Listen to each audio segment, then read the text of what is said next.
जय हिंद स्टूडेंट्स। आज है 8 अक्टूबर 2024 और आज के करंट अफेयर्स को हम लोग कवर करने वाले हैं। आप में से जो भी स्टूडेंट्स यूपीपीसीएस, यूपीएससी, बीपीएससी या किसी भी स्टेट पीएससी की तैयारी कर रहे हैं तो लेक्चर को एंड तक जरूर देखिएगा। And I welcome you all to study for civil services. आप में से हमारे जो भी रेगुलर स्टूडेंट्स हैं वो फटाक से लाइक जो है वो हिट कर दीजिएगा, और अगर आप नए जुड़े हैं तो आप चैनल को सब्सक्राइब जरूर करिएगा। और ज्ञान सर के पेड कोर्स को जो है वो ज्वाइन करने के लिए दिए गए नंबर पर जो है वो आप कांटेक्ट कर सकते हैं। यहाँ पर जीरो से लेकर सिलेक्शन तक की तैयारी प्रॉपर करवाई जाती है। यूपीपीसीएस का भी कोर्स चल रहा है, बीपीएससी का कोर्स चल रहा है, राजस्थान एडमिनिस्ट्रेटिव सर्विसेज का भी कोर्स चल रहा है। तो आप बिल्कुल जो है वो एडमिशन जो है वो ले सकते हैं और अपनी जीरो से लेकर सिलेक्शन तक की तैयारी जो है वो कर सकते हैं। इसके अलावा ओनली करंट अफेयर्स के नाम से और स्टडी फॉर सिविल सर्विसेज के नाम से हमारे टेलीग्राम के चैनल हैं जिनको आप ज्वाइन कर सकते हैं, और इंस्टाग्राम के पेज को भी फॉलो कर लीजिएगा। यहाँ पर हम लोग आपको लेक्चर से रिलेटेड अपडेट जो है वो प्रोवाइड कराते हैं। इसके अलावा आज के कौन से टॉपिक्स जिनको हम लोग डिस्कस करने वाले हैं, तो इंडियन टेम्पल्स को मैनेज करने से रिलेटेड एक टॉपिक है, फूड सेफ्टी रेगुलेशन से रिलेटेड दूसरा टॉपिक है, इंडिया और फ्रांस के बीच में रिलेशनशिप जो है वो मजबूत हुए हैं, इससे रिलेटेड टॉपिक है। फिर बच्चों के सोशल मीडिया के उपयोग को रेगुलेट करने से रिलेटेड एक बहुत इंपॉर्टेंट टॉपिक है, और इंडियन ट्रेड पर वेस्ट एशियन कॉन्फ्लिक्ट के कारण क्या इंपैक्ट पड़ रहा है, क्योंकि वेस्ट एशिया के अंदर अभी लगातार आप देख रहे हैं कि इजराइल के अंदर स्थिति जो है वो काफी ज्यादा खराब है। तो उस पर इंडियन ट्रेड पर क्या प्रभाव पड़ रहा है, इससे रिलेटेड एक टॉपिक हम लोग को देखने को मिल रहा है। तो देखिए, पहली न्यूज में एक मुद्दे के बारे में हम जो है वो चर्चा करेंगे। तिरुमाला वेंकटेश्वर मंदिर बहुत ब्यूटीफुल मंदिर है। आप लोग विजिट करने गए होंगे तिरुपति मंदिर में। कौन कौन गया है तिरुपति मंदिर विजिट करने, नीचे कमेंट बॉक्स पे लिख कर बताओ। और ये बताओ कि तिरुपति मंदिर जो है वो किस स्टेट में है। ये जो तिरुमाला वेंकटेश्वर मंदिर जो है वो किस स्टेट में है, तो ये आपको कमेंट बॉक्स पर लिखकर बताना है। तो अभी मुद्दा ये आया है कि तिरुपति मंदिर के जो लड्डू प्रसाद जो वहां पर बंटते हैं, जो काफी फेमस है, तो उसमें मिलावट आई है, उसमें घी में एडल्ट्रेशन की बात की गई है। और बहुत ही जो प्रमुख ऑर्गेनाइजेशन है उन्होंने नेशन वाइड कैंपेन करने की बात करी, और उनकी डिमांड बहुत सिंपल सी थी कि जो मंदिर का प्रशासन जो है वो सरकार के हाथ से हटाकर जो मंदिर की जो बेसिकली अथॉरिटीज हैं या जो रिलीजियस ग्रुप जो है वो, या फिर उस मंदिर के जो देखभाल करने वाले हैं, मैनेज करने वाले हैं, वही लोग जो है वो संभालें। मतलब सिंपल शब्दों में, सरकार का जो इंटरफेरेंस हो रहा है हिंदू टेम्पल्स के अंदर, उसको रोकने से रिलेटेड डिमांड जो है वो की जा रही है। यहां तक बात समझ में आई। अब आगे की जो है वो थोड़ी चर्चा करें, तो सबसे पहली चीज तो हिंदू टेम्पल्स जो होते हैं उनको स्टेट गवर्नमेंट रेगुलेट करती है। क्यों करती है state government regulate Hindu temples को? जिससे कि इंश्योर किया जा सके कि मंदिर के अंदर जो पैसा आ रहा है, दान में दिया जा रहा है, उसका उपयोग जो है वो जनहित कल्याण के लिए किया जाए, पब्लिक वेलफेयर के लिए किया जाए, कि फंड्स का प्रॉपर यूज होना चाहिए, ट्रांसपेरेंसी होनी चाहिए, किसी को भी डिस्क्रिमिनेट नहीं करना है, किसी के साथ भी भेदभाव नहीं होना चाहिए, सभी कास्ट को इक्वल ट्रीटमेंट मिलना चाहिए हिंदू टेम्पल्स के अंदर, राइट। तो ये सब चीजों को इंश्योर करने का काम होता है स्टेट गवर्नमेंट का। इसलिए स्टेट गवर्नमेंट जो है वो जो इंपॉर्टेंट मंदिर होते हैं उनको रेगुलेट करने का काम करती है, हिंदू टेम्पल्स को। इसके अलावा तमिलनाडु, आंध्र प्रदेश और दूसरे काफी सारे स्टेट्स भी ऐसे हैं जिन्होंने डिपार्टमेंट बना दिए हैं जो बेसिकली हिंदू रिलीजियस इंडोनमेंट्स को डेडिकेटेड है। जो अलग अलग डिपार्टमेंट अलग अलग मंदिरों के फाइनेंस को, अपॉइंटमेंट्स को और दूसरे प्रशासन संबंधी एस्पेक्ट्स को जो है मॉनिटर करते हैं, रेगुलेट करते हैं। तो अभी तक आपने क्या चीज समझा कि राज्य सरकार जो है वो रिलीजियस इंस्टीट्यूशंस यानी कि जितने ही मंदिर वगैरह जो होते हैं उनके ऊपर अपना कंट्रोल रखती है, उनको उनकी देखभाल करती है, उनका मैनेजमेंट करती है, ये इंश्योर करती है कि वहां के फंड जो है वो प्रॉपर तरीके से यूज में लिए जाए और सही जगह यूज में लिए जाए। But the main point is that ये सिर्फ हिंदू टेम्पल्स के लिए ही एप्लीकेबल है। दूसरे प्लेस ऑफ अगर वर्शिप के बारे में हम लोग जो है वो चर्चा करें, जैसे कि इस्लाम और क्रिश्चियनिटी रिलीजन के अंदर कम्युनिटी ट्रस्ट के द्वारा जो है वो इंडिपेंडेंटली मैनेज किया जाता है दूसरे रिलीजन के प्लेस ऑफ वर्शिप को, बट हिंदू रिलीजन के जो टेम्पल्स हैं उनको उनमें इंटरफियर करती है राज्य सरकार, राइट। तो ये एक चीज हमें देखने को मिलती है। अब क्यों ऐसा होता है? क्योंकि आर्टिकल 25 क्लॉज 2 जो है ये शक्ति देता है गवर्नमेंट को कि गवर्नमेंट रिलीजियस इंस्टीट्यूशन को जो है वो रेगुलेट कर सकती हैं। और किस ऑब्जेक्टिव से? इकोनॉमिक और सेक्युलर ऑब्जेक्टिव से। दो ऑब्जेक्टिव है कि वहां पर आने वाला जो फंड है, जो जो दान दक्षिणा है, वो सही जगह यूज में लाई जाए, इसको देखने का काम। और दूसरा सेक्युलर एक्टिविटी की किसी के साथ भी जो है भेदभाव नहीं होना चाहिए, सबको एक समान जो है वो रखना है। तो ये इंश्योर करने के लिए आर्टिकल 25 क्लॉज 2 हमारे भारतीय संविधान के अंदर मेंशन है, गवर्नमेंट को पावर दी गई है। अब होता ये था कि ब्रिटिश रूल के दौरान ये कानून लाए गए 1810 और 1817 के बीच में, जिसमें यह कहा गया कि जो कॉलोनियल अथॉरिटीज जो थी वो बेसिकली टेंपल के मैनेजमेंट में इंटरफियर करेंगी, स्पेशली फाइनेंशियल मिस अप्रोप्रिएशन को प्रिवेंट करने के लिए। यानी कि सिंपल शब्दों में जो हेरा फेरी होती है पैसों के मामले में, जो दान दक्षिणे आती है उसके मामले में, उसकी देखरेख करने के लिए ब्रिटिश गवर्नमेंट ने जो है वो हमारे मंदिरों पर जो है वो कंट्रोल स्टैब्लिश किया था कानून के थ्रू। फिर 1863 में ब्रिटिशर्स एक कानून लेकर आए, रिलीजियस इंडोमेंट्स एक्ट, जिसने टेंपल के एडमिनिस्ट्रेशन को, मंदिर के प्रशासन को सेक्युलराइज बना दिया, धर्मनिरपेक्ष बना दिया। और टेंपल का जो एडमिनिस्ट्रेटिव कंट्रोल जो है वो ट्रांसफर कर दिया कमिटीज को, पर फिर भी गवर्नमेंट का इन्फ्लुएंस यहां पर बरकरार रहा। तो कुल मिलाकर हिंदू टेंपल्स के ऊपर ब्रिटिश गवर्नमेंट के समय से ही जो है वो कंट्रोल जो है वो किया जाता था, क्योंकि आप जानते हैं, आपने हिस्ट्री में पढ़ा हुआ है कि टेंपल एक ऐसी प्लेस है जहां पर सबसे ज्यादा वेल्थ हम लोग को देखने को मिलती है, पैसा हम लोग को देखने को मिलता है। पुराने समय पर राजा लोग भी जो है वो टेंपल्स बनवाते थे अपनी शक्ति का प्रदर्शन करने के लिए, और टेंपल के आसपास बहुत बड़ा मार्केट हुआ करता था। और एक टेंपल एक ना ही सिर्फ रिलीजियस पर्सपेक्टिव से देखा जाता था, बल्कि इकोनॉमिक पर्सपेक्टिव से, इतिहास से ही देखा जा रहा है। तो ये तो हम कर रहे हैं ब्रिटिश इंडिया की बात। तो इस समय ब्रिटिशर्स की भी नजर हमारे टेंपल्स पर थी, क्योंकि वेल्थ टेंपल्स में सबसे ज्यादा थी। ऐसी मद्रास हिंदू रिलीजियस इंडोमेंट्स एक्ट भी आया। इसने और भी गवर्नमेंट की पावर जो है, या उसकी जो निगरानी की पावर जो है, उसको और भी एक्सपेंड कर दिया, बढ़ा दिया। अब जब हमारा देश आजाद होता है, उसके बाद कुछ राज्य हैं जैसे कि तमिलनाडु, ये नए कानून लेकर आए टेंपल मैनेजमेंट को रेगुलेट करने के लिए, जैसे कि Tamil Nadu Hindu religious and charitable endowments act 1951। दूसरे स्टेट्स ने भी इसी प्रकार से हिंदू टेंपल्स को रेगुलेट करने के लिए अलग अलग कानून जो है वो लाते रहे। बट आज की डिमांड यही की जा रही है, और 1950 से डिमांड चल रही है कि गवर्नमेंट जो है वो एक्सेसिव कंट्रोल ना करे हिंदू टेंपल्स के ऊपर। इससे हिंदू के जो अधिकार है, रिलीजियस राइट जो है, धार्मिक अधिकार जो है, उसका उल्लंघन होता है। कुछ राज्य सरकार जो है उन्होंने स्टेप्स भी लिए हैं कंट्रोल को रिलैक्स करने के लिए, बट लगातार डिमांड जो है वो चलती जा रही है। इवन एक शिशुर मठ केस हम लोग को 1954 का देखने को मिला था। उसमें ऑनरेबल सुप्रीम कोर्ट ने यह चीज कही थी कि जितने भी इस प्रकार के रिलीजियस इंस्टीट्यूशन है, उनके पास अधिकार है आर्टिकल 26 क्लॉज डी के तहत उस रिलीजियस इंस्टीट्यूशन को मैनेज करने का, यानी कि मंदिरों को मैनेज करने का। बट जो भी मैनेजमेंट होना चाहिए वो ट्रांसपेरेंट होना चाहिए, और मैनेजमेंट सिर्फ सेक्युलर एक्टिविटी का होना चाहिए और इकोनॉमिक पर्सपेक्टिव से होना चाहिए, जो मैंने भी आपको बताया। ऐसे ही एक केस आता है Ratilal Panachand Gandhi versus state of Bombay का केस 1954 में ही, और Pannalal Bansilal Pitti versus state of Andhra Pradesh का केस 1996 का।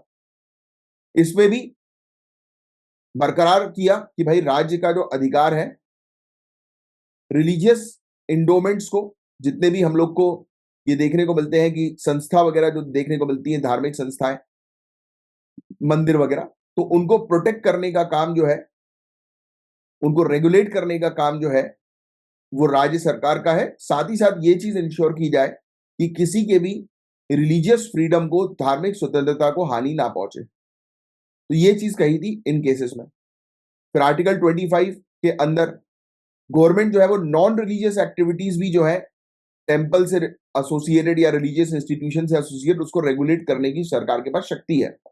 आर्टिकल 26 डी के अंदर जो भी धार्मिक संप्रदाय जो होते हैं वो अपनी प्रॉपर्टी को जो है वो मैनेज कर सकते हैं इन अकॉर्डेंस विथ लॉ, और उस पर सरकार जो है वो निगरानी रखेगी।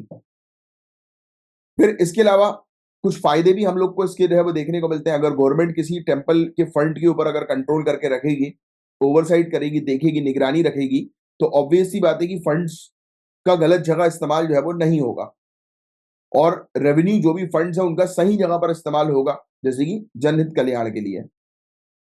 गवर्नमेंट जब रहेगी, निगरानी रखेगी, तो सभी प्रकार के जो कास्ट है उनको मंदिर के अंदर एंट्री मिलेगी, किसी के साथ भेदभाव नहीं होगा, डिस्क्रिमिनेशन नहीं होगा। बट इसका अगर कॉन्स के बारे में बात करें, नुकसान के बारे में बात करें, तो उसमें नुकसान सबसे बड़ा यही हम लोग को देखने को मिल रहा है कि कई बार लोगों के जो रिलीजियस सेंटीमेंट्स है वो हर्ट होते हैं गवर्नमेंट के इंटरफेरेंस के कारण। लोगों को लगता है कि यार हमारा मंदिर है, हमें खुद को मैनेज करना चाहिए, तो हम खुद मैनेज नहीं कर पा रहे, गवर्नमेंट क्यों हस्तक्षेप कर रही है। कई बार कुछ पॉलिटिकल इंटरेस्ट भी जो है वो डेवलप होने लगता है, राइट, पॉलिटिकल शेप जो है वो ले लिया जाता है इस प्रकार के मैनेजमेंट के कारण। तो ऐसी चीजें होती हैं, और फिर वो गुस्सा भी आता है कि भाई सिर्फ हिंदू टेम्पल्स को ही क्यों मैनेज कर रहे हो, दूसरे रिलीजियस इंस्टीट्यूशन के ऊपर गवर्नमेंट कंट्रोल क्यों नहीं है। और आज की डेट के चैलेंजेस के बारे में जो है वो चर्चा करें, तो सबसे बड़ा चैलेंज तो यही है कि भाई लोग जो है वो जो डिमांड कर रहे हैं कि गवर्नमेंट का इंटरफेरेंस जो है वो दूर करो, तो ये बिल्कुल सही है। बट बट ये गलत भी है, एक प्रकार से पब्लिक के सेंटीमेंट के हिसाब से सही है, बट अगर रेगुलेशन की बात करें उस हिसाब से सही है। तो करना क्या चाहिए? तो देखो, जनरली मंदिरों में जो कमिटीज बनती है, ट्रस्ट बनते हैं, तो जो भी ट्रस्ट बने, वो ट्रस्ट जो होना चाहिए वो मंदिर के सदस्यों का होना चाहिए, और निगरानी जो रखे बॉडी, वो इस ट्रस्ट के ऊपर निगरानी रखे। तो उसके लिए एक अलग डिपार्टमेंट जो है बना दो, जैसे कि एक प्रपोजल रखा गया है, state level temple administration board बनाओ लोकल टेम्पल ट्रस्ट के साथ, जिससे कि बेहतर शासन हो सके, निगरानी रखी जा सके एडमिनिस्ट्रेटिव फंक्शंस पर ही।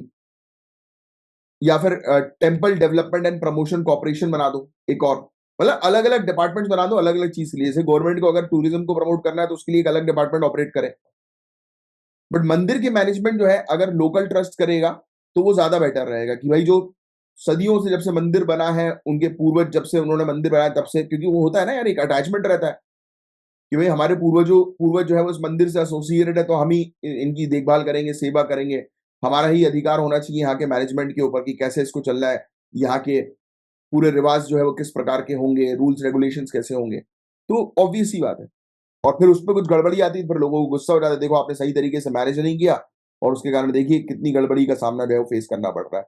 तो ये था पूरा ओवरऑल टॉपिक। इस टॉपिक के अंदर अब मैं एक बार रिपीट कर देता हूँ कि क्या-क्या चीजें समझने वाली थी। तो पहले तो एक तिरुमाला वेंकटेश्वर मंदिर का मुद्दा, जहाँ पर लड्डू जो है वो मिलावटी पाए गए, लड्डू में घी में मिलावट थी।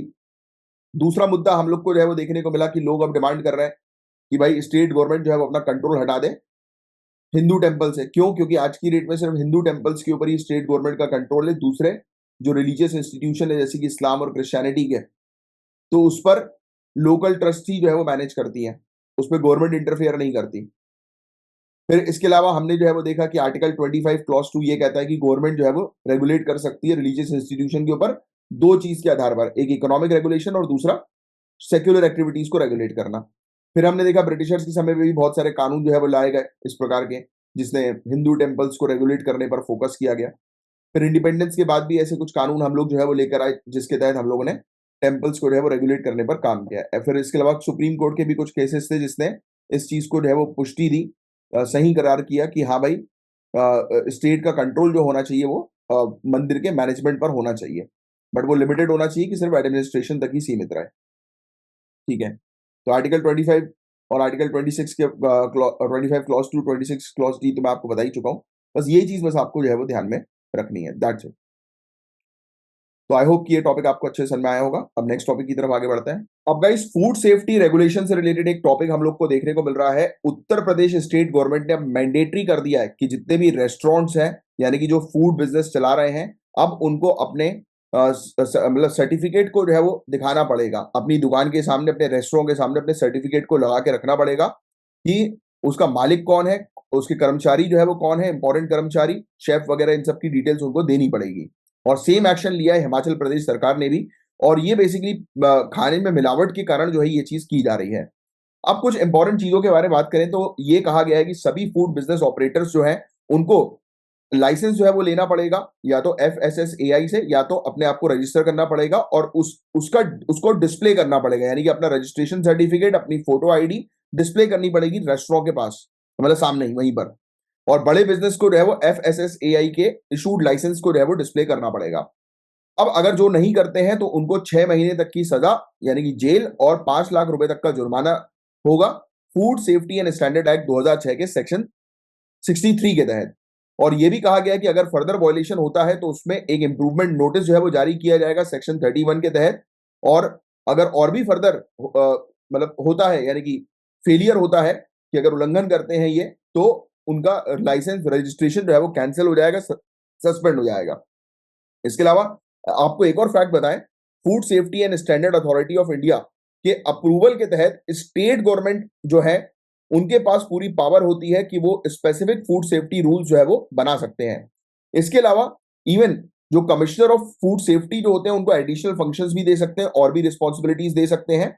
और कोई भी रूल जो है वो स्टेट के द्वारा जो बनाया जाता है वो बेसिकली पब्लिश किया जाएगा, प्रेजेंट किया जाएगा स्टेट लेजिस्लेचर में, राइट। और उसी के बाद ही हम लोग को देखने को मिलेगा कि ये एप्लीकेबल होगा, लागू होगा।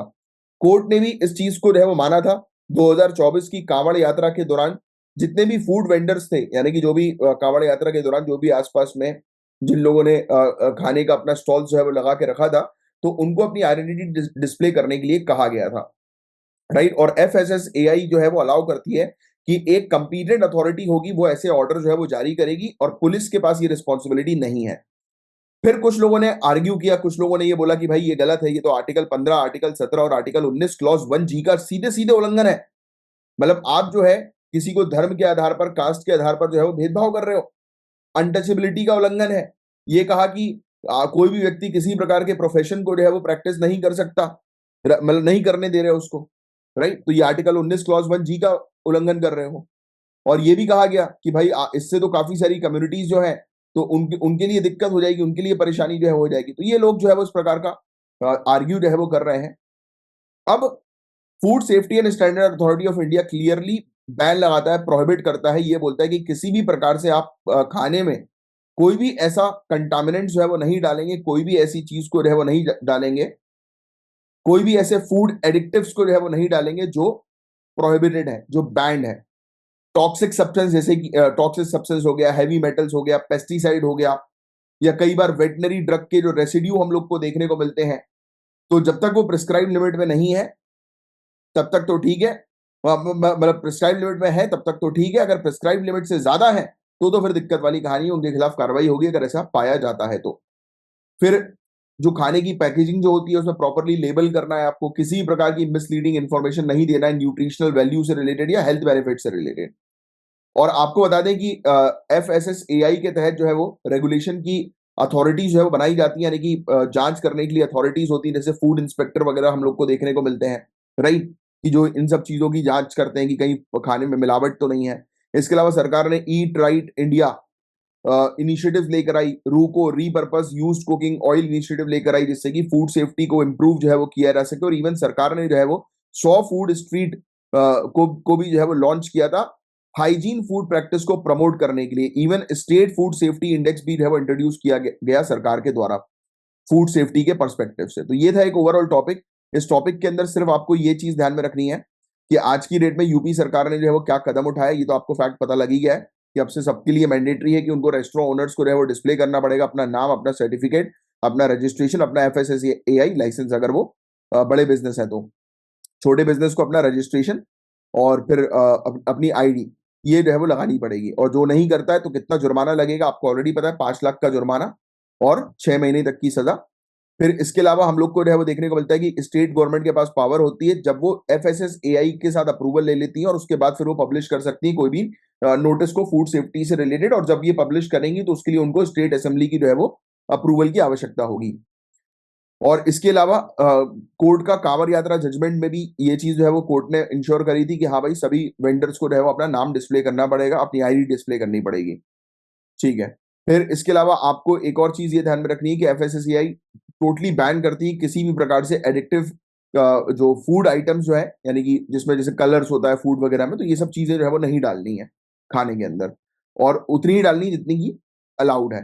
इसके अलावा ईट राइट इंडिया, रूको इनिशिएटिव, इसके बारे में बस आपको ध्यान में रखना है। That's it. तो ये था गाइस पूरा ओवरऑल टॉपिक। उम्मीद करता हूँ पूरी चीज समझ में आई होगी आपको अच्छे से। अब इंटरनेशनल रिलेशंस का एक टॉपिक हम लोग को जो है वो देखने को मिल रहा है, इंडिया और फ्रांस का। तो इंडिया और फ्रांस के बीच में एक स्ट्रेटेजिक डायलॉग हुआ है, राइट।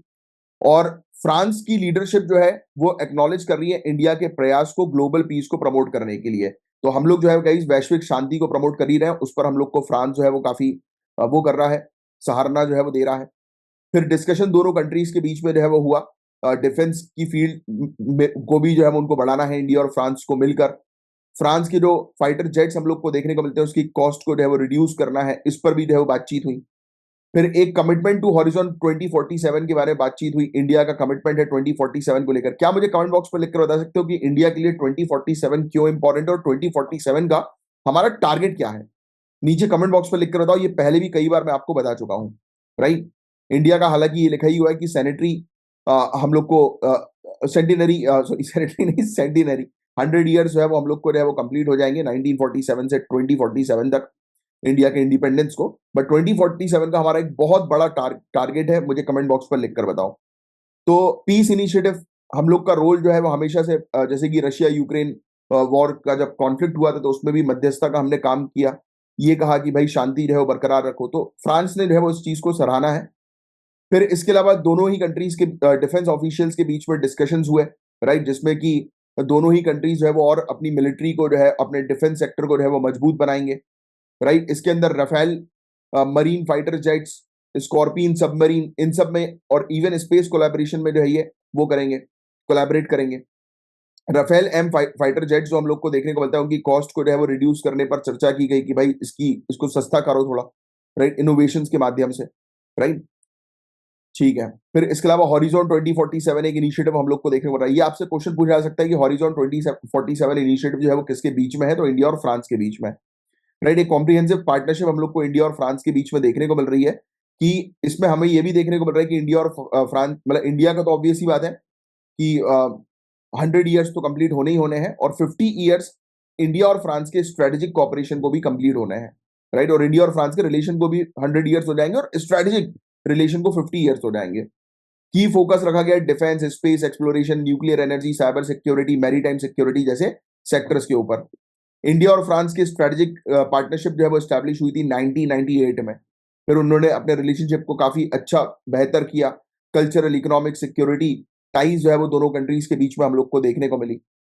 तो राफेल डील से हमने जो है वो शुरुआत करी थी। फ्रांस जो है वो हमारा डिफेंस टेक्नोलॉजी के मामले एक बहुत इंपॉर्टेंट जो है वो प्रोवाइडर है। डिफेंस की काफी सारी चीजें हम लोग फ्रांस से जो है वो परचेज करते हैं। फ्रांस की टेक्नोलॉजी ट्रांसफर जो है वो हमें हेल्प कर रही है कि हम अपनी खुद की स्कॉर्पियन क्लास सबमरीन जो है वो बनाएंगे, राइट, जो कि हमारी नेवी को मॉडर्नाइज करने में बहुत हेल्प करेगी। जॉइंट मिलिट्री एक्सरसाइज इंडिया और फ्रांस के बीच में, जैसे शक्ति आर्मी की एक्सरसाइज है, वरुण नेवी की एक्सरसाइज, गरुण एयरफोर्स की एक्सरसाइज हम लोग को जो है वो देखने को मिलती है। सिविल न्यूक्लियर कॉपरेशन 2008 में सिविल न्यूक्लियर कॉपरेशन एग्रीमेंट जो है वो हुआ था, जिसमें फ्रांस ने बहुत ही इंपॉर्टेंट रोल प्ले किया था इंडिया के जैतपुर न्यूक्लियर पावर प्रोजेक्ट में, राइट। और नए इनिशिएटिव के अंदर small modular reactors, advance modular reactors ये भी प्रपोज किए गए हैं, जिससे कि क्लीन एनर्जी को जो है हम लोग जनरेट कर पाएंगे न्यूक्लियर की मदद से, और इसमें फ्रांस हमारा सपोर्ट कर रही है। मरीन और मैरीटाइम कॉपरेशन की बात करें तो इंडिया और फ्रांस का एक रोड मैप बनाया है blue economy and ocean governance को लेकर, राइट, मरीन को लेकर, मरीन समुद्री क्षेत्र को लेकर, जिसको 2022 में अडॉप्ट किया गया था। और दोनों कंट्रीज ने यही कहा कि हम समुद्री सुरक्षा पर काम करेंगे और जितने भी मरीन रिसोर्सेज जो हैं, यानी कि जितने भी संसाधन समुद्र में हम लोग को देखने को मिलते हैं, तो उसका सस्टेनेबल तरीके से, सतत तरीके से उपयोग जो है वो किया जाएगा। दोनों ही कंट्रीज के बीच में अच्छा खासा इकोनॉमिक रिलेशन भी हम लोग को देखने को मिलता है। फ्रांस जो है one of the largest source है एफडीआई का इंडिया के अंदर। 1000 से भी ज्यादा फ्रांस की कंपनी जो है वो अलग अलग सेक्टर में इंडिया में ऑपरेट कर रही हैं। अप्रैल 2000 से लेकर दिसंबर 2023 तक, यानी कि इन 23 साल के पीरियड में फ्रांस ने 10.84 बिलियन यूएस डॉलर जो है वो इंडिया में कंट्रीब्यूट किया है, राइट। और 11th largest foreign investor India का जो है वो फ्रांस हम लोग को देखने को मिल रहा है। बट फिर भी इंडिया और फ्रांस के रिलेशन में कुछ चैलेंजेस भी आए हैं, जैसे फ्री ट्रेड एग्रीमेंट को लेकर चैलेंजेस, वो अभी तक जो है वो उसमें इंप्रूवमेंट हम लोग को नहीं देखने को मिला है, राइट। फिर इसके अलावा डिफेंस और सिक्योरिटी के बारे में अगर हम बात करें तो डिफेंस पार्टनरशिप हमारी हमेशा से स्ट्रांग जो है वो रही है। बट फिर भी कुछ इश्यूज हम लोग को देखने को मिले, जैसे रशिया यूक्रेन कॉन्फ्लिक्ट के कारण, उसके कारण भी कुछ पॉलिसीज वगैरह जो है उसमें थोड़े से हम लोग को जो है वो या तो डिले, कई बार डिले देखने को मिला डील्स में, या फिर कई बार पॉलिसीज कुछ इस प्रकार की हुई जो हमारे इंटरेस्ट के लिए नहीं थी। फिर इंटेलेक्चुअल प्रॉपर्टी राइट्स को लेकर इश्यूज था। फ्रांस ने हमेशा से चिंता जो है व्यक्त करी है इंडिया की इंटेलेक्चुअल प्रॉपर्टी प्रोटेक्शन को लेकर, जो हमेशा से चैलेंज करती है फ्रांस के बिजनेस को कि भाई वो इन्वेस्ट यहाँ पर करेगा तो पता लगे उसका आइडिया चोरी हो जाए, राइट। तो वाली चीज भी रहती है। ह्यूमन ट्रैफिकिंग को लेकर इंसिडेंट हम लोग को देखने को मिलता है, जैसे कि Nicaragua flight human trafficking case, इसने हाईलाइट किया कि और भी स्ट्रॉन्ग कोलैबोरेशन की आवश्यकता है ट्रांसनेशनल क्राइम्स को लेकर। फिर वीजा बैरियर का भी इशू हम लोग को कई बार जो है वो देखने को मिलता है। मार्केट एक्सेस का भी इशू कई बार देखने को मिलता है। फ्रांस के मार्केट में हमें एंटर करने में काफी परेशानी जो है वो जाती है, कई बार हम लोग को वीजा रिस्ट्रिक्शन जो है वो फेस करना पड़ता है, राइट। ठीक है, तो आगे चल के क्या करें, तो ये सब जो प्रॉब्लम है उनको रिजॉल्व करने की ऑब्वियसली बात है डिस्कशन के थ्रू, कोलैबोरेशन के थ्रू रिजॉल्व हो सकता है। फ्रांस जो है, इंडिया और फ्रांस जो है उनको आज की डेट में जो वैश्विक मुद्दे हैं उस पर बात करने की सख्त आवश्यकता है, जैसे इंडो पैसिफिक क्षेत्र में हुए मुद्दे की, जहां पर चाइना का डोमिनेंस हम लोग को जो है वो देखने को मिलता है। डिफेंस कोलैबोरेशन तो हम लोग एक्सपेंड कर ही रहे हैं। फ्रांस एक बहुत इंपॉर्टेंट रोल प्ले करता है इंडिया के डिफेंस प्रोडक्शन को बूस्ट करने में, राइट। ठीक है, कनेक्टिविटी में, साइबर सिक्योरिटी में, साइंस टेक्नोलॉजी में, इन एरियाज पर भी और बेहतर तरीके से इंडिया और फ्रांस को मिलकर काम करने की आवश्यकता है।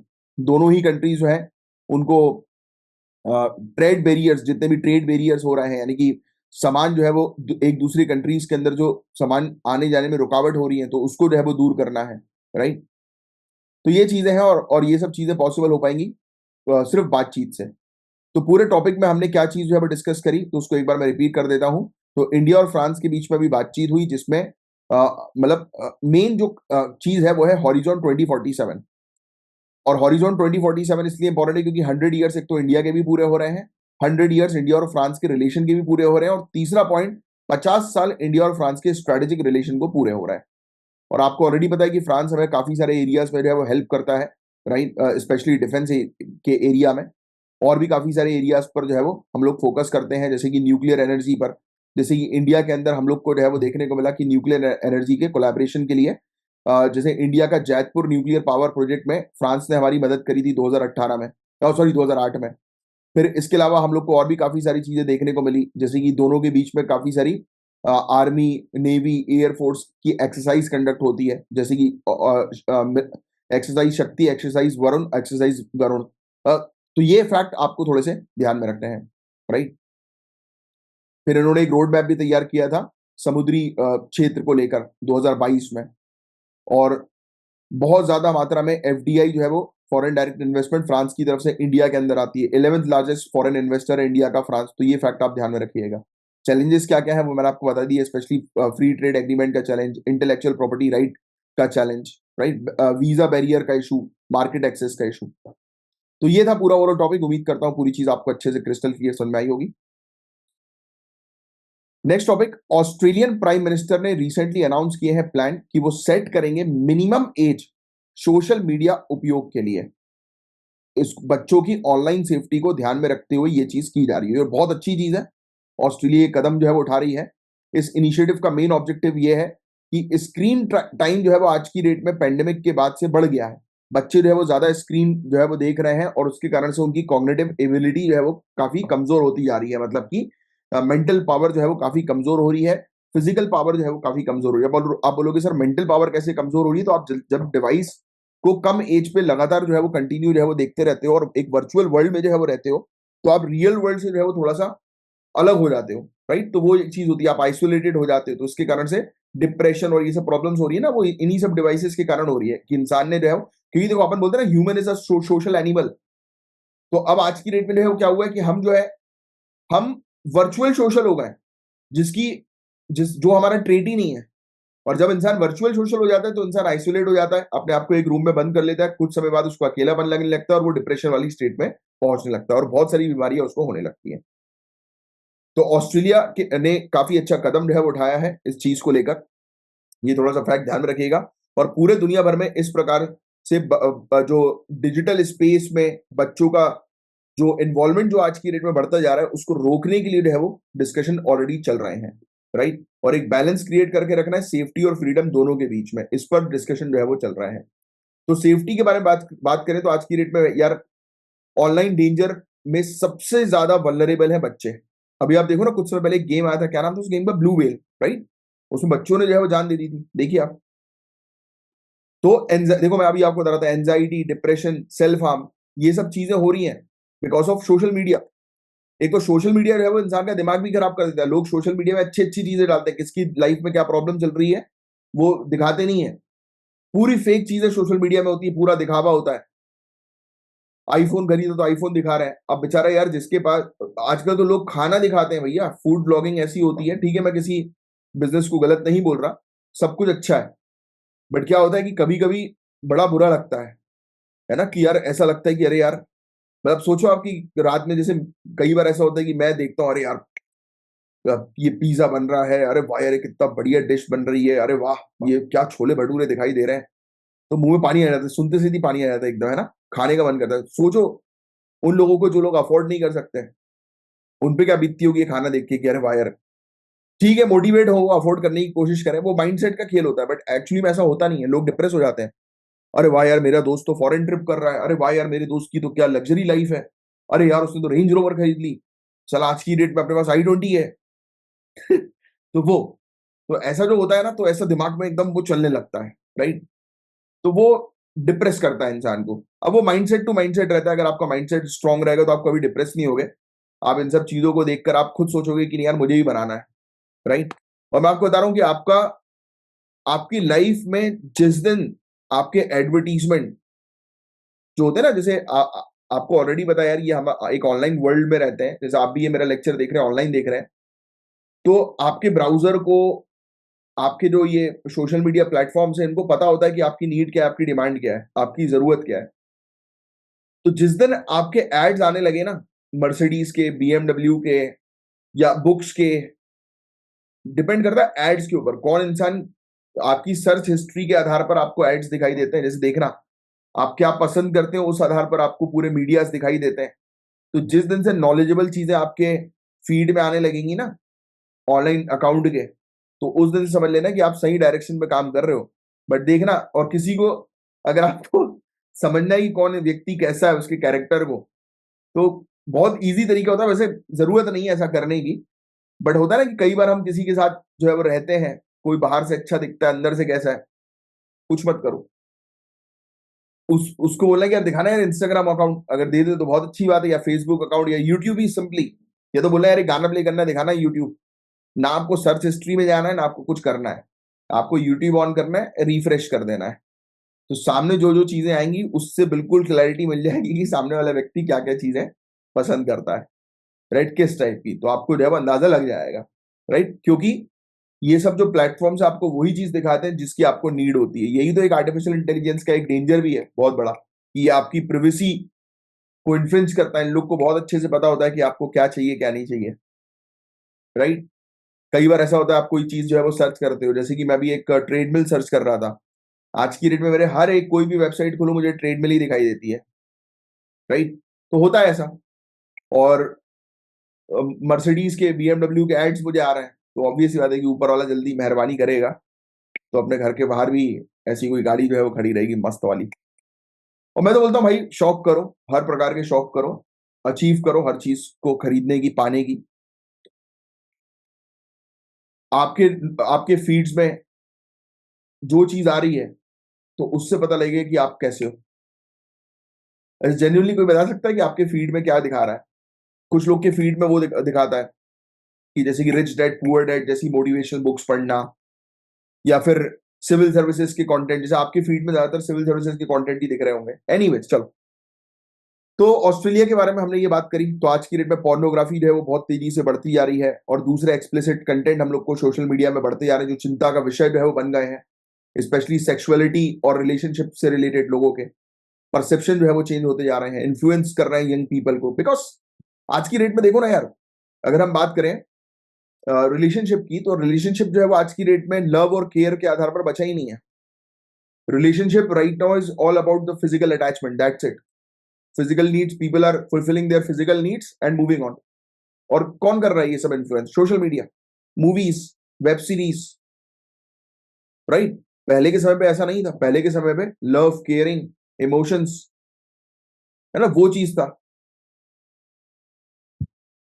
पहले जो कॉन्सेप्ट था वन वुमेन मैन वाला कॉन्सेप्ट था, आज की डेट में कैसेनोवा वाला कॉन्सेप्ट हो गया है ना। तो बहुत स्थिति जो है वो काफी खराब होती जा रही है, लोगों का दिमाग जो है वो खराब कर रहा है ये मीडिया, राइट। लोगों का परसेप्शन जो है वो काफी चेंज होता जा रहा है लोगों को लेकर। आपकी देखो आजकल टिंडर और इस प्रकार के जो ये डेटिंग प्लेटफॉर्म जो है वो आ चुके हैं। ये क्या है, इनका ऑब्जेक्टिव क्या है? इनका ऑब्जेक्टिव कोई लव एंड केयरिंग थोड़ा ना शेयर करना है, इनका ऑब्जेक्टिव आप जानते हैं, मुझे आपको बताने की जरूरत नहीं है। मिसलीडिंग इंफॉर्मेशन एक और रिस्क हम लोग को देखने को मिलता है, बच्चे जिसमें इजिली इन्फ्लुएंस हो जाते हैं। अभी देखो, अभी एक का काटा है बहुत गंदा, आपने वो न्यूज किस किस से सुनी है? ये वो न्यूज नहीं थी कि जिसमें यार वो 35 करोड़ रुपए मेरे ख्याल से कुछ लेकर कुछ फ्रॉड लोगों ने जो है वो भग गए। उन लोगों ने 35 करोड़ रुपए जो है वो लिए थे, और क्या बोलकर कि आप बूढ़े नहीं होगे, और ये कहा कि सभी जितने फिल्म स्टार हैं वो ये डिवाइस पर जो है वो बैठते हैं और ये डिवाइस उनके एजिंग को जो है वो रिपेयर करती है। तो ऐसे चूना लगा दिया 35 करोड़ के आस, 35 करोड़ था या उससे ज्यादा कहा था, आई डोंट नो, बट ऐसी कुछ केस था, अभी रिसेंट पास का ही केस है। ठीक है। और सोशल मीडिया आर्ग्यू करता है कि रिस्ट्रिक्शन जो है वो इनकरेज करेगा बच्चों को कि वो और फेस टू फेस इंटरेक्शन जो है वो करेंगे, और social skill, better social skills जो है वो डेवलप करेंगे, और इमोशनल इंटेलिजेंस जो है उनकी बढ़ेगी। तो ऑब्वियस सी बात है भाई, सोशल मीडिया तो कहेगा ही, क्योंकि उसको पता है कि मार्केट में अगर शराब बिक रही है तो वो बिकना बंद हो नहीं सकती है। जैसे कि फॉर एग्जांपल सिगरेट और शराब में भी लिखा रहता है, बॉटल, शराब की बॉटल में, सिगरेट के पैकेट में, smoking is injurious to health, but then too people are smoking. वो तो बताएंगे, मना करेंगे मत करो ये गलत है, बट लोग करेंगे बिकॉज दे नो कि इट इज अ नशा जिससे लोग दूर नहीं जा सकते, क्योंकि उनने बना ही दिया ऐसा एनवायरमेंट अब। बट दूर ले जाया जा सकता है किसके द्वारा? पेरेंट्स के द्वारा, गार्जियंस के द्वारा। अगर गार्जियंस स्ट्रिक्ट हो जाएंगे तो चीजें बदल सकती हैं। Digital personal data protection act 2023 का, उसमें इंडिया ने जो है वो स्ट्रिक्ट कदम जो है वो उठाए थे, स्ट्रिक्ट उपाय लेकर आई थी कि बच्चों के डेटा ऑनलाइन जो है प्रोटेक्ट करना। वेरीफाइबल पेरेंटल कंसेंट होना चाहिए डेटा कलेक्शन के लिए। एक्ट ने क्लियरली बैन किया बिहेवियरियल मॉनिटरिंग और टारगेटेड एडवर्टाइजिंग को, जो एम करता है बच्चों के ऊपर स्पेशली, और इंश्योर किया कि ऑनलाइन प्लेटफॉर्म जब वो एक्सप्लॉइट ना करें छोटे बच्चों को। इन प्रयासों के बावजूद भी डिजिटल लिटरेसी आज भी काफी लो है, with only 40% Indians possessing basic computer skills. मात्र 40% लोगों के पास ही इंडिया में कंप्यूटर स्किल्स है, उनमें से उन 40% में आप भी शामिल हो। South Korea, Cinderella law, south Korea के अंदर हम लोग को देखने को मिला, जो बच्चों को रिस्ट्रिक्ट करता है अंडर 16 के, कि आप ऑनलाइन गेम्स नहीं खेलोगे भैया बिटवीन मिडनाइट एंड 6 AM, रात में 12 बजे से 6 बजे तक कोई ऑनलाइन गेम खेलता हुआ पकड़ा ना जाए। 2011 में इस चीज को साउथ कोरिया ने इंट्रोड्यूस किया था, बट 2021 में इसको हटा दिया बिकॉज ऑफ इन्फोर्समेंट चैलेंजेस। लागू नहीं हो पा रहा था। कैसे आप ट्रैक करोगे, क्या करोगे? COPPA, children online privacy protection act, United States के अंदर, इसमें जो भी डेटा कलेक्ट किया जा रहा है बच्चों का जिनकी उम्र 13 साल से कम की है, तो उनके पेरेंट्स के कंसेंट की आवश्यकता होगी। फिर इसके अलावा cepa, children internet protection act, ये बोलता है स्कूल को और लाइब्रेरीज को जिनको फेडरल फंड जो है वो रिसीव हो रहा है, यानी कि गवर्नमेंट की तरफ से फंड रिसीव हो रहा है, तो वो फिल्टर करें हार्मफुल ऑनलाइन कंटेंट को। अब देखिए, यूरोपियन यूनियन में है जनरल डेटा प्रोटेक्शन रेगुलेशन, ये ग्लोबल स्टैंडर्ड सेट करती है डेटा प्राइवेसी को लेकर, स्ट्रिक्ट रूल्स लेकर आती है कि किसी भी प्रकार से बच्चों की भी और सभी लोगों की पर्सनल इंफॉर्मेशन जो है वो कलेक्ट नहीं करनी है।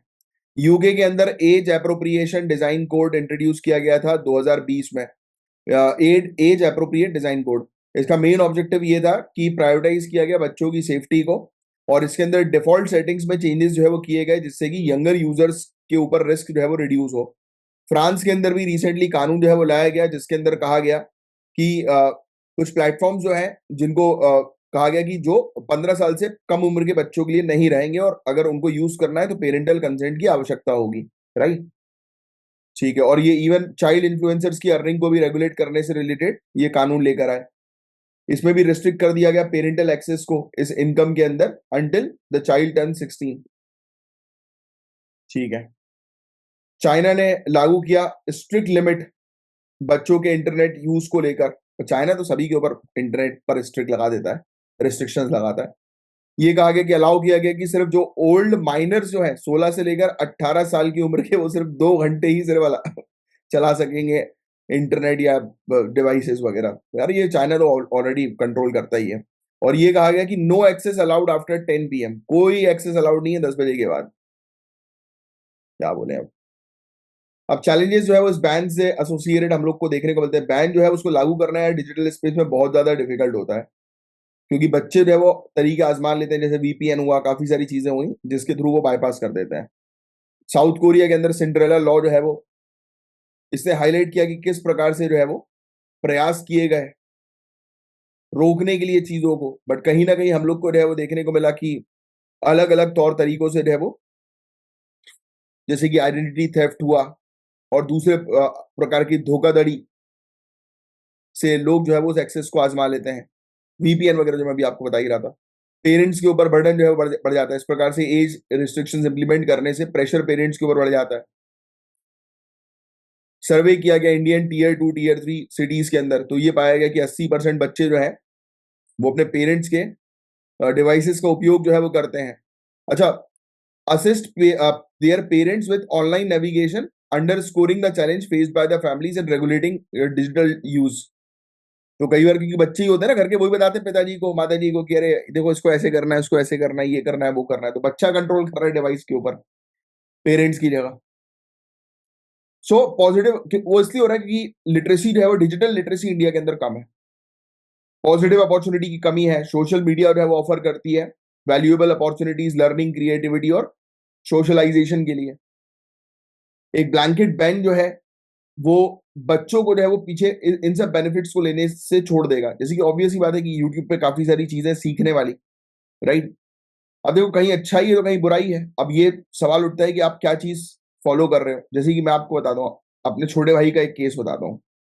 मेरा जो छोटा भाई मतलब पहले, अभी तो लंदन में है वो फिलहाल, उससे पहले जब वो यहाँ पर था, जब वो मेरे ख्याल से शायद 9th या 10th क्लास में था कुछ, हाँ 9th 10th की उसकी बात थी।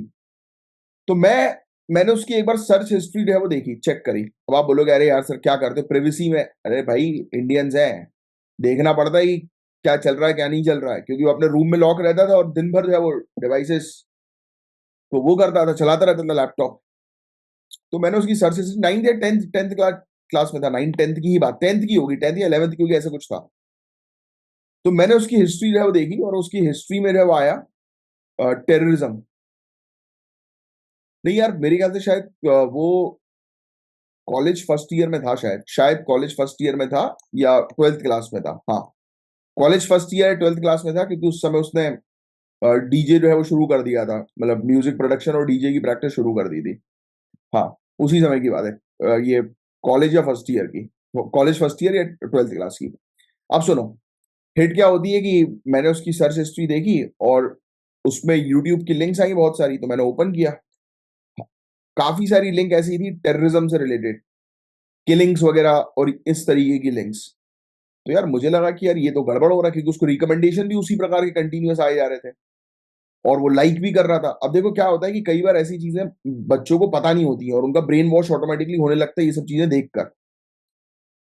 मैंने एक ही बार एक हरकत करी थी, हालांकि एक मैंने एक फेक ईमेल बनाया, बस एक ही बार उस ईमेल का जो है वो यूज किया, और उसमें बकायदा बढ़िया हिंदी वाले उस फॉन्ट में बढ़िया से एक नोटिस जारी किया, जैसे सरकारी नोटिस लगना चाहिए। सिर्फ एक ही बार वो मैंने यूज किया था, वो भी उसके लिए छोटे भाई को सही दिशा में लाने के लिए, क्योंकि मैं डायरेक्ट बोलता तो वो मानता नहीं। होता है ना ऐसे कि भाइयों के बीच में लड़ाइयां हो जाती हैं। तो मैंने कुछ नहीं किया, मैंने उसकी ईमेल पर एक ईमेल भेजा, ईमेल आईडी पर, और उसमें बकायदा बेहतरीन हिंदी में जो है वो लिखा हुआ था कि हमने पाया है कि आपके जो इंटरनेट जो हिस्ट्री है उसके माध्यम से जो है वो ये देखा जा रहा है कि आप काफी सारी आतंकवादी या गतिविधियों से प्रेरित हो रहे हैं। इस प्रकार का मैंने बहुत लंबा सा लिखा था, मतलब कि ऐसा कि मतलब कि लगना चाहिए बिल्कुल सरकारी ऑर्डर वो आया नोटिस। तो ये देखते हुए आपके खिलाफ जो है वो कार्रवाई की जा रही है और आपको भोपाल क्राइम ब्रांच में प्रस्तुत होने का निर्देश दिया गया। भोपाल क्राइम ब्रांच मैंने इसलिए लिखा था क्योंकि उसको मेरे क्राइम ब्रांच के बारे में पता था, क्योंकि जब वो छोटा था तब मैं एक बार क्राइम ब्रांच में गया था, मतलब कुछ केस हुआ था मेरा क्राइम ब्रांच में, तो वो जानता था कि क्राइम ब्रांच कितनी डेंजरस होती है। तो मैंने इसी क्राइम ब्रांच को जो है वो थोड़ा सा वो लिया और वो भेजा उसको। अब उसने देखा नहीं ईमेल, बहुत समय हो गया, बहुत समय उसके रूम में 2-3 बार गया, मैंने देखा यार ईमेल देखा नहीं इसने। ऐसे ही मैंने ही बोल दिया आके, मैंने देखा करो तुम्हारे कोलैबोरेशन वगैरह आते हैं, थोड़ा ईमेल वीमेल भी देख लिया करो। तो भाई साहब फिर मैं निकल गया ऐसा बोल के, उसने ईमेल देखा, मुझे पता था, मैं तो मस्त अपने रूम में लेटा हुआ, और वो आया बिल्कुल उसका मुंह उतरा हुआ और हालत बिल्कुल खराब, मतलब कि ऐसा कि अभी रो ही देगा। वो तो यार प्लीज इधर आओ यार। मैं गया उसको, मैंने हाँ क्या हो गया? वो तो ये पढ़ो। अच्छा लिखा तो मैं नहीं था, मुझे पता ही क्या है, बट फिर भी उसके सामने एक्टिंग। मैंने ये क्या है यार?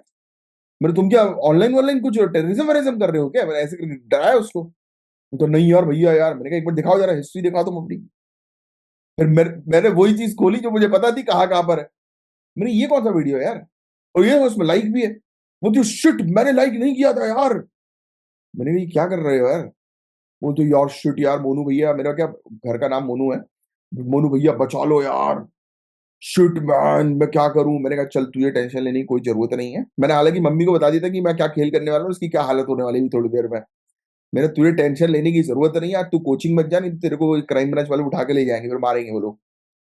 तो बोलते हाँ मैं कोचिंग कोचिंग नहीं आ रहा, आप जाओ और संभालो मेरी बात। तो मैं गया, मैं घूम फिर के आधे 1 घंटे बाद वापस आया, वो बेचारा गेट पे ही खड़ा हुआ था, जैसे ही मैं आया बाहर आ गया। बोलता क्या हुआ? तो मैंने हो गया, टेंशन लेने की जरूरत नहीं है, अब आइंदा से ये सब चीज देखना नहीं। तो भाई मैं जिंदगी में नहीं देखूंगा। फिर वो थोड़ा बड़ा हुआ, मतलब जब कॉलेज वगैरह पास आउट किया था उसने, तब मैंने उसको पूरी चीज सच बता दी थी कि ये साले मैं नहीं किया था। सुधारने के लिए करना पड़ता है। देखो these are some tricks and tactics that you have to use, और ये इनोवेटिव चीज ही है जो आप यूज करेंगे और ये आपका दिमाग चलेगा, तभी तो आप रिफॉर्म्स लेकर आ पाएंगे सोसाइटी में। क्योंकि आप डायरेक्टली किसी से बोलोगे ना तो नहीं होगा। अब जैसे होता नहीं है, जैसे आप पढ़ाई आपको अपने दोस्त को जो है वो अगर टेंशन डालनी है ना अपने दोस्त के ऊपर, तो कुछ मत करना, अपने रूम में बैठे रहो। जैसे अगर आप दोस्त के साथ रूम वगैरह शेयर करते हैं, यानी कि बाहर वगैरह रहते हैं, बाहर रह के पढ़ाई कर रहे हैं, तो एक बेस्ट तरीका बताता हूँ। जैसे ही वो रूम के अंदर एंटर हो, कोई भी एक बुक लेके बैठो, और जैसे ही वो एंटर हो फट से उस बुक को बंद करके छुपा दो एकदम, बैठ के नीचे।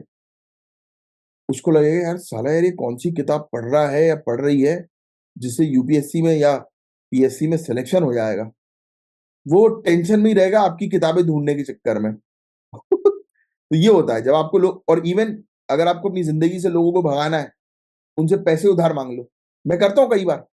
मुझे जिन लोग को अपनी जिंदगी में रखना ही नहीं होता, मैं उनसे बोलता हूँ यार देना यार 50,000। सामने वाला बोलता है, भाई नहीं है यार। फिर कई बार ऐसा होता है कि लेके मैं रख लेता हूँ अपने पास, फिर मेरे पास जरूरत नहीं बट फिर भी रखे रहते हैं, और उसकी दी गई डेट की लिमिट पे मैं देता नहीं हूँ। फॉर एग्जाम्पल मैंने उसको बोला कि 1 हफ्ते बाद दूंगा, 1 हफ्ते बाद मैं फोन उठाना बंद कर देता हूँ। दो दो एक दिन तक, ज्यादा नहीं, इतना परेशान नहीं करता मैं, फिर मैं दे देता हूँ। मैंने कहा भाई ले ले यार। फिर उसके 3-4 दिन फिर फोन लगा देता हूँ। अगर वो व्यक्ति को मुझे अपनी जिंदगी से पूरी तरह से वैनिश करना है, निकालना है, अरे अब निकालना क्यों है, उसकी पीछे की बहुत सारी वजहें होती है। कुछ कुछ लोग अपन पसंद नहीं करते कि वो अपने साथ रहे, मतलब एनोइंग टाइप के जो लोग होते हैं ना, तो उनके साथ मैं ये गेम कई बार खेलता था।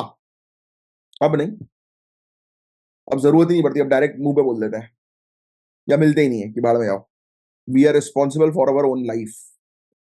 कि मुझे मुझे जरूरत होगी तब मैं फोन उठाऊंगा, नहीं होगी तो आई डोंट केयर। ये एटीट्यूड अपने अंदर बना के रखो, ब्यूरोक्रेट्स का एटीट्यूड होता है ये। सो फ्रीडम ऑफ एक्सप्रेशन, बच्चों के सोशल मीडिया के उपयोग को आप बैन कर दोगे तो वो एक्सप्रेस ही नहीं कर पाएंगे, उनके पास इंफॉर्मेशन का एक्सेस नहीं हो पाएगा, वो डाइवर्स कम्युनिटी के साथ एंगेज नहीं कर पाएंगे, नए नए इनोवेटिव आइडियाज उनको नहीं मिल पाएंगे, क्योंकि सोशल मीडिया काफी सारी चीजें प्रोवाइड भी कराते हैं सपोर्टिव। अब रिस्पॉन्सिबिलिटी प्लेटफॉर्म की क्या होनी चाहिए? तो ऑब्वियस सी बात है यार, ऑनलाइन सेफ्टी पर सबसे ज्यादा फोकस करना है। अगर इस प्रकार की ऐसी कोई चीज आ रही है जो कि बच्चों के मेंटल कॉग्निटिबिलिटी को जो है वो हार्म करेगी, तो उसको जो है वो दूर रखना ही है। यूके के अंदर एज अप्रोप्रिएट डिजाइन कोड हम लोग को मॉडल देखने को मिलता है। इस प्रकार के मॉडल्स की आवश्यकता है। Major platforms Meta, Google, TikTok, Snapchat, इन्होंने 100 से भी ज्यादा चेंजेस किए हैं इन गाइडलाइंस के रिस्पॉन्ड में, और ट्रांसपेरेंट बनाए अपने प्लेटफॉर्म को। एजुकेशन इनिशिएटिव देखो, स्कूल जो है वो डिजिटल लिटरेसी प्रोग्राम जो है वो इंट्रोड्यूस करें। बच्चों को जब पढ़ाया जाए तो उनको बताया जाए कि भाई कि ऑनलाइन स्पेस में आपके लिए क्या यूजफुल है, क्या बेकार है। वार्निंग्स हाईलाइट, लेबल हाईलाइट जो है वो किया जाए मीडिया प्लेटफॉर्म्स में।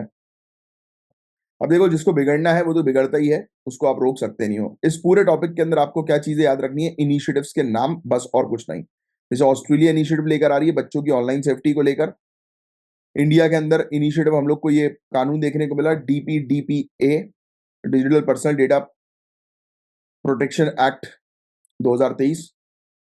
फिर इसके अलावा साउथ कोरिया के अंदर भी कानून है, यूनाइटेड स्टेट्स में भी कानून है, European union, UK, France, China. तो ये कंट्रीज के बस नाम लिख लो, इनके कानून के नाम याद ना भी रखो तो भी चलेगा। तो ये था पूरा ओवरऑल टॉपिक। उम्मीद करता हूँ पूरी चीज अच्छे से क्रिस्टल क्लियर समझ में आई होगी।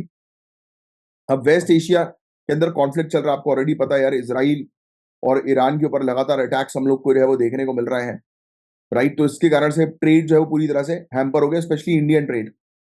तो टी इंडस्ट्रीज के अंदर हम लोग को जो है वो देखने को मिला कि 2024 के अंदर टी इंडस्ट्री की अगर हम बात करें तो उसको बड़ा नुकसान जो है वो हुआ है, राइट। इस इशू के कारण इंडियन एक्सपोर्टर्स को डर है कि अगर ये कॉन्फ्लिक्ट लगातार चलता रहा तो उनकी हालत और ज्यादा खराब हो जाएगी, वो रिकवरी जो है वो नहीं कर पाएंगे।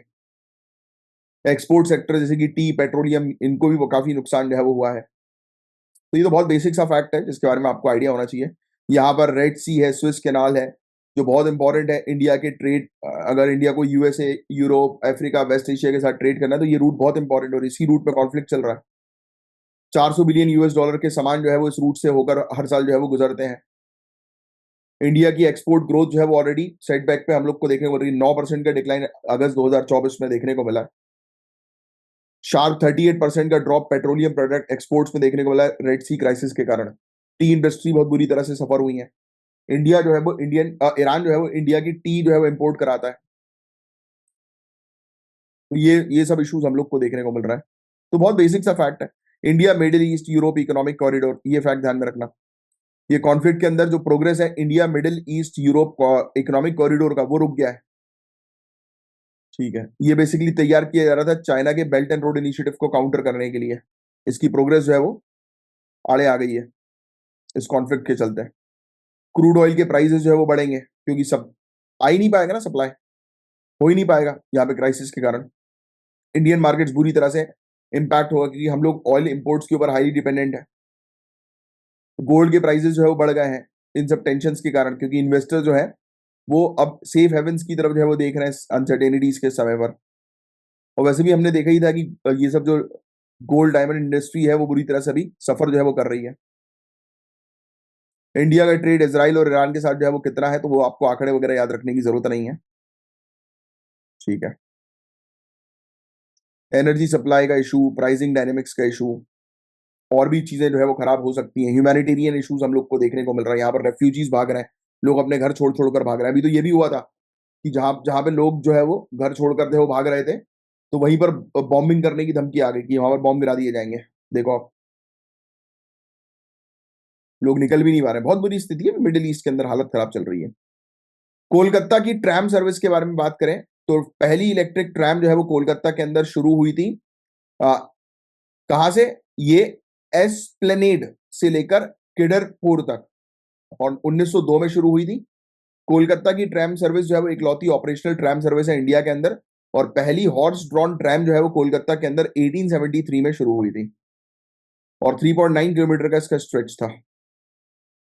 फिर बैलेंस ऑफ पेमेंट के बारे में तो आपको ऑलरेडी पता है, हमारी कंट्री के अंदर बैलेंस ऑफ पेमेंट क्राइसिस कब आया था, कोई मुझे बता सकता है? नीचे कमेंट बॉक्स पर लिखकर। एक हिंट देता हूं, उसी के बाद हमने एलपीजी रिफॉर्म लेकर आए, लिबरलाइजेशन, प्राइवेटाइजेशन, ग्लोबलाइजेशन रिफॉर्म। तो ये बैलेंस ऑफ पेमेंट से रिलेटेड एक क्वेश्चन है इकोनॉमिक्स का, जनरल स्टडीज का। मैं चाहूंगा इसका आंसर आप लोग देने की कोशिश करें। इसके अलावा एक हमारे पास क्वेश्चन है, ये मेंस का, ट्राई करिएगा digital personal data protection act 2023 से रिलेटेड मेंस के इस क्वेश्चन का आंसर देने की। चलिए मिलूंगा मैं आपसे नेक्स्ट लेक्चर में, तब तक के लिए bye bye, take care, have a great day, जय हिंद।